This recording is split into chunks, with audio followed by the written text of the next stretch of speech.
of the EFDD group, Mr Farage. Thank you. Well, having listened to this morning, it's clear to me there are very few people in this room who understand or dare to admit the significance of the moment that we've reached.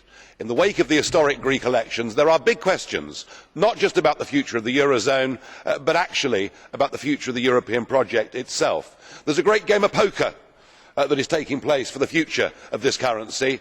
And on the one hand, we have the EU institutions.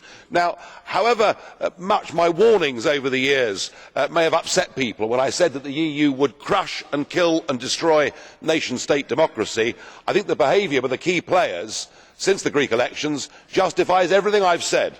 We have the German finance minister, Mr Schauble, saying elections change nothing.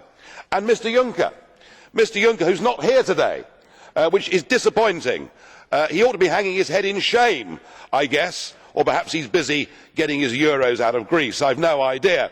But Mr Juncker said there can be no democratic choice against the European treaties. So there it is, folks. It doesn't matter how you vote. It doesn't matter what government you elect. These treaties are designed to be there forever, and agreements by previous governments bind parliaments that come for years and years afterwards. And what it means is that the European project is in fact the very antithesis of the democratic principle. I think these comments, frankly, are disgusting. And I guess we're all asking the question of who will blink first.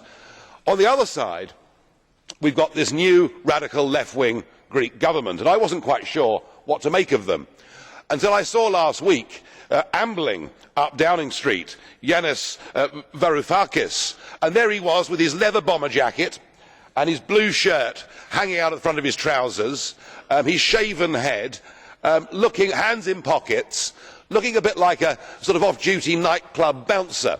Now, I'm not normally a fan of Marxist academics, but having seen this fella, I suspect that perhaps he is the real deal. At least I hope he is, because what is at stake, it's clear from the comments we've had from Germany, from people in this chamber this morning, what is at stake is clear. Do the Greek elections mean anything? Yes or no?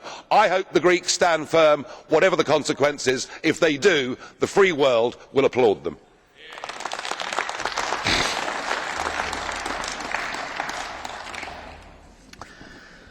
Herr Farage.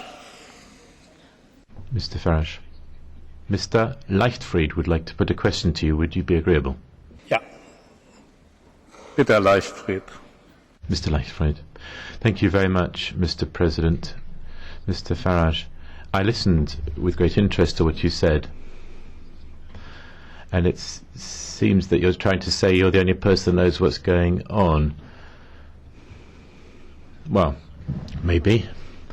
Maybe not, but if that's the case, you've been here for 10 years, more than 10 years. If you know so much about what's going on, how come you haven't ever written a report? How come you've never tabled a resolution? Why don't you do anything if you're so very clever and you do earn so very much from it, Mr Farage? Well, what I was saying was that there is an atmosphere of denial. Do you know the Latvian presidency, in your wonderful speech this morning, at no point did you mention the word Greece?